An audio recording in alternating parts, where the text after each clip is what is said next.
ഹരിശ്രീ ഗണപതയേ നമ. അവിഘ്നമസ്തു. ഓം നമോ ഭഗവതേ വാസുദേവായ. ശ്രീകൃഷ്ണ പരമാത്മനേ നമ. സർവഭക്തമക്കൾക്കും എൻ്റെ വിനിതമായ പ്രണാമം. എല്ലാവരെയും ഭഗവാൻ അർപ്പിക്കുന്നു. ഓം ലോക സമസ്ത സുഖിനോ ഭവന്തു. നമ്മൾ നാരായണീയം അഘാസുരവധമാണ് വായിച്ചുകൊണ്ടിരിക്കുന്നത്. അതിൽ 4 ശ്ലോകം വായിച്ചു. അതായത് പശുക്കുട്ടികളെയും കൊണ്ട് ഗോപന്മാരുമായി വനത്തിലേക്ക് കണ്ണൻ പോയപ്പോൾ അവിടെ അഘാസുരൻ പെരുമ്പാമ്പായി, വലിയൊരു പെരുമ്പാമ്പായി അവിടെ അനങ്ങാതെ കിടന്നു.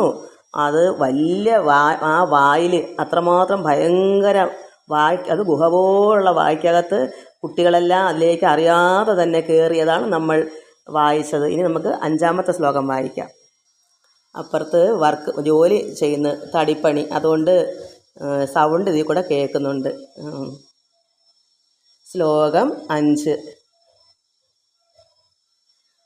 പ്രമാദത പ്രവിശതി പന്നഗോദരം കുധൽ തനോ പശുപകുലേ സവാത്സകേ പിതനിദം ത്വമവി വിവേശിത പ്രഭോ സുഹൃജനം വിശരണമാശു രക്ഷിതും. പ്രമാദത പ്രവിശതി പന്നഗോദരം കുധൽ തനൗ പശുപകുലേ സവാത്സകേ പിതനിദം ത്വമപി വിവേശിത പ്രഭോ സുഹൃജനം വിശരണം ആശുരക്ഷിതും. ഇവിടെ ഗോപകുമാരന്മാർക്ക് പറ്റിയ അമിളി ഭഗവാൻ നേരത്തെ കണ്ടറിഞ്ഞിരുന്നു. ഭഗവാൻ നിരീക്ഷിക്കുന്നുണ്ട്. ഈ അസുരന്മാരൊക്കെ എപ്പോഴും ഉണ്ട്. എത്ര വധിച്ചാലും വീണ്ടും വീണ്ടും അപകടപ്പെടുത്താൻ വരും, കണ്ണനെ വധിക്കാൻ വരും. അതുകൊണ്ട് കണ്ണൻ ഇതെല്ലാം ഓർത്തോർത്ത്. എന്നാൽ കുട്ടികൾ എന്ത് ചെയ്തു? ഈ അഘാസുരൻ്റെ ആ പെരുമ്പാമ്പിൻ്റെ വായ്ക്കകത്തേക്ക് കയറിപ്പോയി. അപ്പോൾ ഭഗവാൻ എന്തു ചെയ്തു? അത് മനസ്സിലാക്കിയെങ്കിലും ഭഗവാനും അഘൻ്റെ വായിൽ യാതൊരു മടിയും കൂടാതെ വളരെ വേഗം പ്രവേശിച്ചു. കാരണം കുട്ടികൾ മാത്രം അകത്തായ വല്ല രക്ഷയുണ്ടോ? അവനെ ആ അഘാസുരനെ കൊല്ലണമെങ്കിൽ കണ്ണനും കൂടെ ചെന്ന് അതിൽ വരണ്ടേ, എന്നാലല്ലേ കുട്ടികളെ രക്ഷിക്കാൻ പറ്റുള്ളൂ. അതുകൊണ്ട് ഭഗവാൻ എന്ത് ചെയ്തു? അറിഞ്ഞിട്ടും അതിലോട്ട് കയറി. അവൻ്റെ വായിൽ, അത് ഗുഹ പോലെ, ഉദരം പോലെ, അത് വയറ് പോലെ ഗുഹയാണ്. അതിലേക്ക് നന്നായി കുനിയെന്ന് വേണ്ട അത്ര വലിയ വായ, ഒരു ഗുഹയാണ്. അപ്പോൾ അത് കുട്ടികൾക്ക് അറിയത്തില്ല അത് പെരുമ്പാമ്പിൻ്റെ വായാണെന്നോ ഗുഹയാണോ ഒന്നും അവർക്കറിയത്തില്ല. പക്ഷേ കണ്ണൻ ഇതറിയാം. അറിഞ്ഞുകൊണ്ട് തന്നെ അത്രയും പെട്ടെന്ന് തന്നെ കണ്ണനും അതിനകത്തേക്ക് കയറി. നമുക്ക് അടുത്ത ശ്ലോകം വായിക്കാം. ശ്ലോകം 6. ഗളോ ഉദരേ വിപുലിത വഷ്മണാ ത്വയാ മഹോ ഉരകേ ലുഢതി വിരുദ്ധമാരുതേ ദ്രുതം ഭവാൻ ദളിത കണ്ഠമണ്ഡലോ വിമോചയൻ പശൂൻ വിനിർയയൗ. ഗളോ ഉദരേ, കഴുത്ത്, ഒരു ഉദരം പോലെ, ഗളം കഴുത്തിലൊരു വലിയൊരു ഉദരം, ഒരു ഗുഹയാണ്. അതാ ഉദരേ എന്ന് പറയുന്നത്. ഉദരം വയറാണ്, പക്ഷേ ഗുഹ പോലുള്ള അത്ര വയറ് പോലെ കിടക്കും. അതുകൊണ്ടാണ് ഗളോ ഉദരേ വിപുലിത, അത്ര വിപുലത്വമാണ്. ഭഷ്മണാ ത്വയ മഹോ ഉരകേ, ഉരകം പാമ്പ്, പെരുമ്പാമ്പ്, ഉരക, അതാണ് മഹോ ഉരകേ. തെളിയുന്നില്ല. ലുഢതി നിരുദ്ധമാരുതേ ദ്രുതം ഭവാൻ വിദളിത കണ്ഠമണ്ഡലോ വിമോചയൻ പശൂൻ വിനിർയയൗ. ഗളോദരേ വിപുലിത വഷ്മണാ ത്വയാ മഹോരകേ ലുഢതി നിർദ്ധമാരുതേ ദ്രുതം ഭവാൻ വിദളിത കണ്ഠമണ്ഡലോ വിമോചയൻ പശൂൻ വിനിർയയൗ. ഇവിടെ ഭട്ടതിരിപ്പാട് ഭഗവാനോട് പറയുന്നു, കൃഷ്ണ, ഗുരുവായൂരപ്പ, ഭഗവാനെ, അഘൻ്റെ കണ്ഠനാളത്തിലെത്തി അങ്ങ്, അതായത് അഘൻ്റെ ആ കണ്ഠത്തിൽ അത്രമാത്രം ഗുഹയിലേക്ക് കണ്ണനങ്ങ് കയറിയല്ലോ. അങ്ങ് അപ്പോഴത്തന്നെ വളർന്നങ്ങ് വലുതായി. കാരണം 3 അടി പ്രദേശം 2 പാദം കൊണ്ട് അളന്നപ്പോൾ അത്രമാത്രം വലുതായ വാമനമൂർത്തി അല്ലേ കണ്ണൻ. അപ്പോൾ അതുപോലെ കണ്ഠനാളത്തിലേക്ക് ഭഗവാൻ കയറി അങ്ങ് വളർന്നങ്ങ് വലുതായി. അപ്പോൾ അവന് ശ്വാസം വിടാൻ വയ്യാതെ കിടന്നു പിടഞ്ഞു ഈ അഘൻ, ഈ പെരുമ്പാമ്പ്. പെട്ടെന്ന് അങ്ങ് ആ കണ്ഠനാളം പൊട്ടി. അപ്പോൾ പെട്ടെന്ന് തന്നെ അവൻ്റെ കണ്ഠനാളം പൊട്ടി. കാരണം അത്രയ്ക്കും വലുതാകുമ്പോൾ യവനെ അത്രത്തോളം അഘന് വലുതാവാൻ പറ്റത്തില്ലല്ലോ കണ്ണനോളം. അതുകൊണ്ട് ആ ഭഗവാൻ ഇങ്ങനെ അതിൽ കയറി വലുതായപ്പോൾ അവൻ്റെ കണ്ഠം, അത് കഴുത്ത് പൊട്ടി. ആ വഴിയിൽ കൂടെ അപ്പോൾ കഴുത്ത് പൊട്ടുമ്പോൾ അത്ര അഗാധമായി അങ്ങ് പൊട്ടി അതിന്. അപ്പോൾ ഈ കുഞ്ഞുങ്ങൾ ഈ ഗോപകുമാരന്മാർ ആ പൊട്ടിയ വഴിയിൽ കൂടെ അവരെല്ലാം പശുക്കിടാങ്ങളെയും കൂട്ടി പുറത്ത് വന്ന് ആ കുട്ടികൾ കയറുമ്പം പശുക്കിടാങ്ങളും അതുപോലെ അവരുടെ കൂടെ ഗുഹയിലേക്ക് കയറി പോവുകയല്ലേ. അപ്പോഴെന്ത് വന്നു, ആ ഗുഹ പൊട്ടിയപ്പോൾ കുട്ടികളും പശുക്കളും എല്ലാം ആ കണ്ഠനാളത്തിൻ്റെ ആ ഒരു വഴിയിൽ, ആ പൊട്ടിയ വഴിയിൽ കൂടെ അവരെല്ലാം പുറത്ത് വന്നു. അഘാസുരനെ അങ്ങ് വീർപ്പ് മുട്ടിച്ച് കൊല്ലുകയാണ് ചെയ്തത്.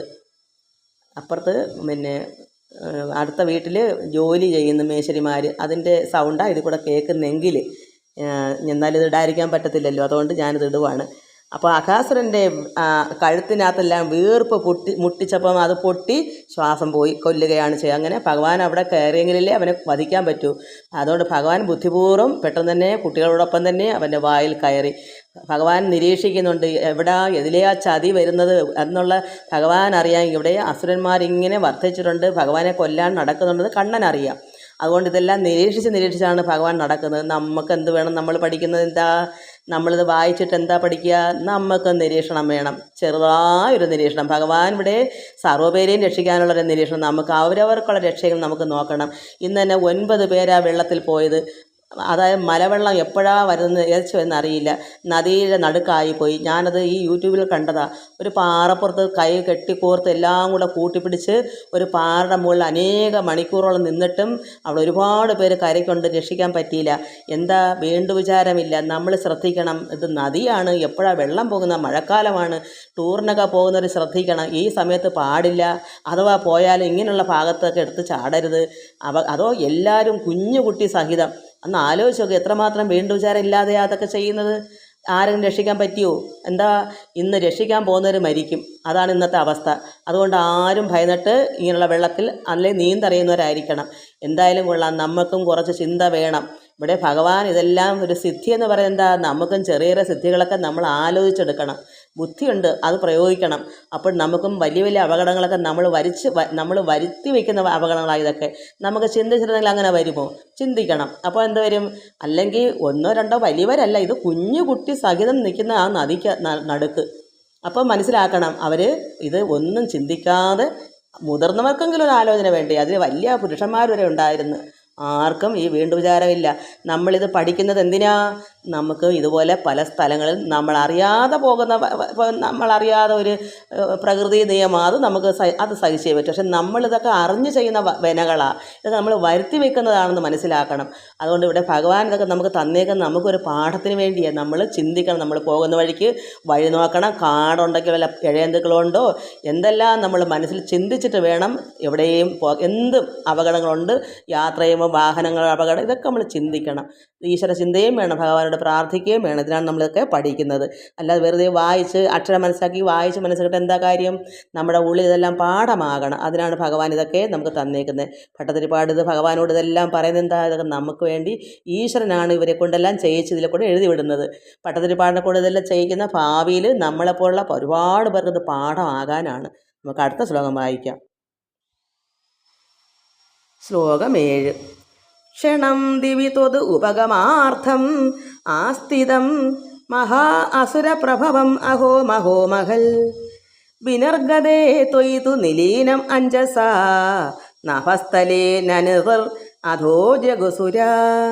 ക്ഷണം ദിവി ത്വത് ഉപഗമാർത്ഥം ആസ്ഥിതം മഹാ അസുരപ്രഭവം അഹോ മഹോ മഹൽ വിനർഗതേ ത്വയിതു നിലീനം അഞ്ജസാ നഭസ്ഥലേ നിർ അധോ ജഗുസുര. ഇവിടെ അഘാസുരൻ മരിച്ചു വീണ ഉടൻ തന്നെ അവനിൽ നിന്നൊരു ഉജ്ജ്വല തേജസ് പുറപ്പെട്ട് പൊങ്ങി ഉയർന്ന് നിന്തിരുവടിയിൽ ചേരാൻ, അതായത് കണ്ണനിൽ ഭഗവാനിൽ ചേരാൻ ആകാശത്ത് അല്പനേരം കാത്തു നിന്നു അവൻ്റെ ആ തേജസ്, ഈ അസുരൻ്റെ. അപ്പോൾ ഭഗവാൻ പുറത്ത് വന്ന ഉടനെ അവൻ്റെ കണ്ടത്തിൽ നിന്ന് കുട്ടികളും പശുക്കളെല്ലാം പുറത്ത് വന്നിട്ട് ഒടുക്കലാണെന്നല്ലോ കണ്ണൻ വരുന്നത്. അങ്ങനെ നിന്തിരുവടി, അതായത് ഭഗവാൻ കണ്ണൻ പുറത്ത് വന്ന ഉടനെ ആ തേജസ് ഭഗവാനിൽ ലയിച്ചു ചേർന്നു. ഭഗവാൻ അഘാസുരനെ നിഗ്രഹിച്ചതിൽ സന്തുഷ്ടരായ ദേവഗണങ്ങൾ ആകാശത്ത് വന്നു നിന്ന് നൃത്തം ചെയ്യുകയും ഗാനാലാപം നടത്തുകയും ചെയ്തു. അവർ സന്തോഷം കൊണ്ട് നൃത്തം ചെയ്തു, പാടി പുകഴ്ത്തി ഭഗവാനെ. കാരണം അസുരനെ വധിക്കുന്നത് അവർക്കും എല്ലാവർക്കും സന്തോഷമാണ്. എന്നാൽ അവൻ്റെ തേജസ് ഭഗവാൻ തന്നെ അവൻ്റെ ഉജ്ജ്വലമായ ഒരു തേജസ് ഉണ്ടായിരുന്നു. അത് ഭഗവാന്റെ കയ്യാൽ വധിച്ചതുകൊണ്ട് ഭഗവാൻ തന്നെ വന്നു ചേർന്നു. അടുത്ത ശ്ലോകം നമുക്ക് അടുത്ത ദിവസം വായിക്കാം. സർവത്ര ഗോവിന്ദ നാമ സങ്കീർത്തനം ഗോവിന്ദ ഗോവിന്ദ.